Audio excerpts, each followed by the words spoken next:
একাদশ শতকে আল-বিরুনি পৃথিবীর আকার নির্ণয়ে এক অভিনব পন্থা বেছে নেন। ভ্রমণ, অনুমান বা লোককথার উপর নির্ভর না করে তিনি গণিত এবং পর্যবেক্ষণের মাধ্যমে পৃথিবীকে বুঝতে চেয়েছিলেন।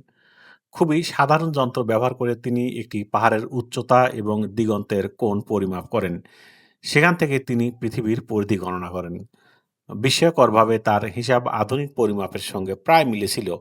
সে সময় ছিল না কোনো সঠিক বৈশ্বিক মানচিত্র, না ছিল দীর্ঘ সমুদ্র যাত্রার প্রযুক্তি। পৃথিবীর প্রকৃত আকার সম্পর্কে স্পষ্ট ধারণা পাওয়ার পর আলবেরুনি একটি যৌক্তিক সিদ্ধান্তে পৌঁছেন। তিনি বুঝতে পারেন তৎকালীন পরিচিত মহাদেশগুলো পৃথিবীর পুরো পৃষ্ঠের মাত্র একটি অংশ।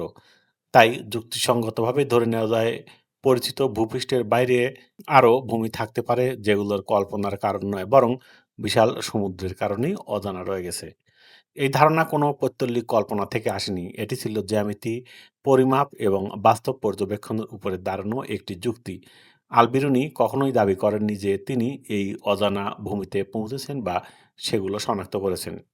পৃথিবীকে যথাযথভাবে বোঝার মাধ্যমে তিনি দেখিয়ে দেন যে মানুষ পরিচিত জগৎ বাস্তবে তার সময়ের ধারণার চেয়েও অনেক বড় এবং জটিল।